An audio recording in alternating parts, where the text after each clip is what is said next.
Hi everyone, this is Amit here. Today, actually, I experienced something new. Why I said experience? Because theoretically I was aware of, but I saw something called as ngrok and thought of like, why can't we do the same thing, right? So when I say about ngrok, what I was looking for is something like this, right? So the ngrok is something. Let's say you have a service running on your laptop which is nowhere having the public IP address, right? But if you want those service to be exposed to someone else, you use ngrok or some similar service, and they have some pricing and things like that. And I thought of like, why can't we do the same thing by own without paying much? So I just, for the demo wise, I just created a quick uh, Google VM, okay, and over there we'll just go through. So I created 4 demos so that will be much clearer, okay.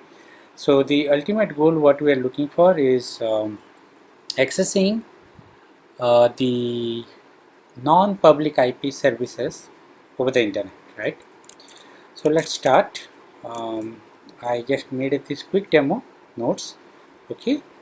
For security reason, this particular service sometimes would be disabled, right? You can't have this particular um, service by default enable, so you might like to make it yes if you want, okay, this particular file. But that's it. Okay, let's do a quick demo, okay. The first demo is on my laptop. I'll just create a small service, okay. This is my laptop. I created a small demo directory, let's say, okay, and saved it to demo, which is already there, okay, and created few of the files, right? You see MD, okay. Now let me run a simple Python service, right? So what I'm doing is this. So running on i5, okay, okay, it started. So if I go to the demo on my localhost, I say 55555, and it will give you this one, right? And I want this particular things to be displayed over the internet. It can be anything. For this demo, this is the file, but I think you got it, right? So for that, what I did, I have a remote IP, public IP address. By the time you will see this one, this will not be there, but for the example, right? So what I'm doing is I'm exposing this localhost 55555, okay, or 555 onto this remote computer is 55551, right? So what I'm doing is let the simple HTTP keep running. Go to the terminal, okay, and I hit. So now once it is logged in onto the remote computer, right, your keys are done and everything, you come over here onto the remote computer, okay, and if you see, you should be able to see the same particular thing, right? So 55551, right? See, you started seeing the same data, right? So that's the demo one, okay. Just close this one. So if I exit this one, right, so this session would be closed. For example, let's say I logged in again, okay. I just supposed to be showing you something. Let's show you that. So next that FNMLTP, and if you see, your 55551 is actually running, right? um, so I logged out, your session will be closed, and if I come over here and if I type something, now this is gone, this is still there, right? Now if I have to close it, I'll just close it, okay. Now this will also not be there. The second demo is how about accessing your local laptop which is not having any public IP address over the internet, right? For this demo I'm just doing one system, but you got it. You can pick any remote computer and you should be able to do the same. So the second demo, let's start. So what I did, what I'm going to do is I'm exposing this particular port number over the internet, right? If you do this host and this particular port, it should be able to do the SSH to my computer. So I did this in this terminal, and once this is done, let me run this command on the second, which is, so this is already your port forwarding is done. Right, now you do this one. So what I'm doing is I'm logging as a mode on some public IP address, and on this particular port, which is not, it should redirect that one to my local host, right, on this box. Okay, so even meanwhile, if I say your curl have config.me, you should be seeing a different IP address. This is a different public IP address, right? It's nowhere linked. But I got a prompt. Let me type the password, and you should be able to log in. That's interesting, right? So you are actually accessing to a system which is not having any public IP address, and you are in the laptop. Okay, that's demo 2. Now let's try demo 3. How about accessing to a corporate network or some other data center VM, which not even having a public IP, which is not having a public IP address. Not only that, it's not even having internet connectivity. Okay, so let's do that one. That remote box is the only option is from your laptop you are able to do it. Right, you are, that's not connected to the internet, but through this laptop where I'm doing the demo, we should be able to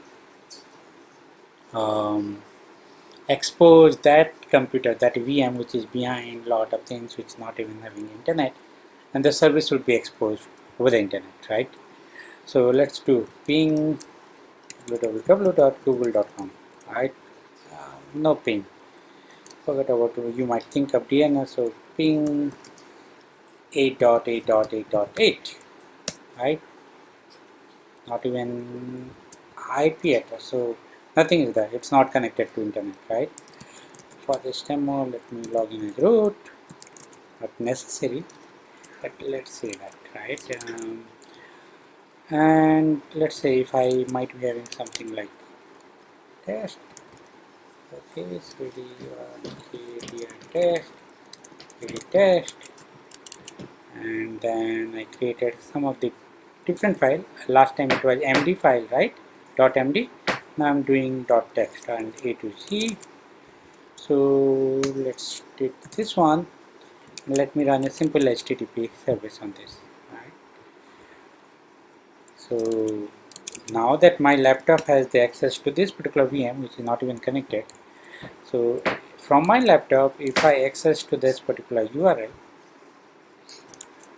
I should be able to see that one, right? So now I want this one to be exposed to internet, and this particular VM is not even able to ping to the 8888, right?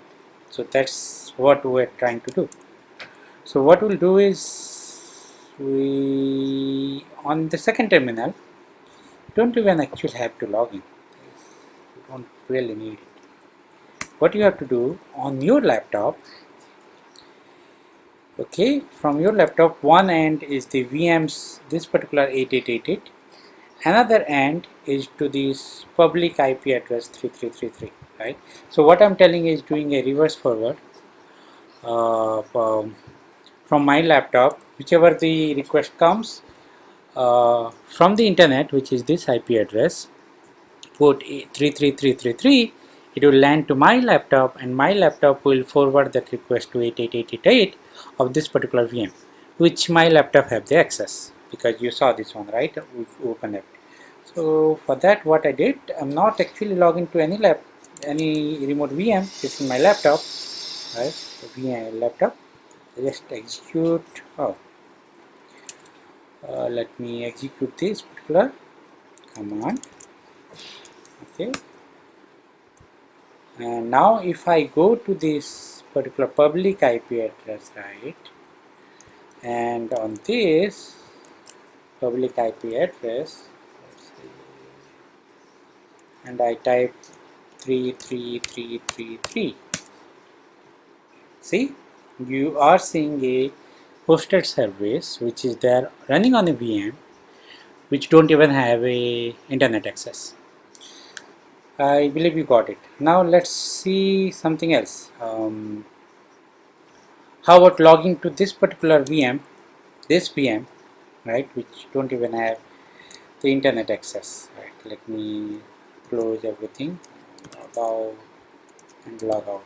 So the next task is you should be able to do SSH to this particular VM from the internet, and this particular VM don't even have the internet access. Okay, but that is the last demo. So what I'll do is on my laptop, okay, so if someone doing it 22222, which is 52, on this public IP address, it should be able to come to this VM's 22 port through my laptop.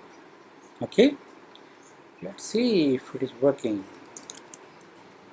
So I just executed on my laptop. This is the laptop, see. Okay, and this is another let's say another terminal, and we'll do this one. So on a public IP address, I'm pointing to 2222, and I should be able to log in to this VM box. The VM box, how you'll come to know is this, right? Let's say this IP address, right? SSH, this.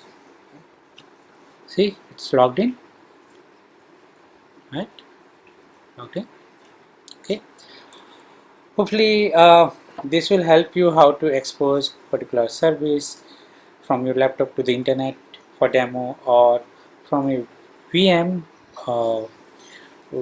which is not at all connected to internet. That particular some service, let's say you have a database running on a secure network which is nowhere connected to internet, and you want to connect and you don't want to pay using ngrok or something like that. This will help. Okay, that's pretty much for now. Thank you.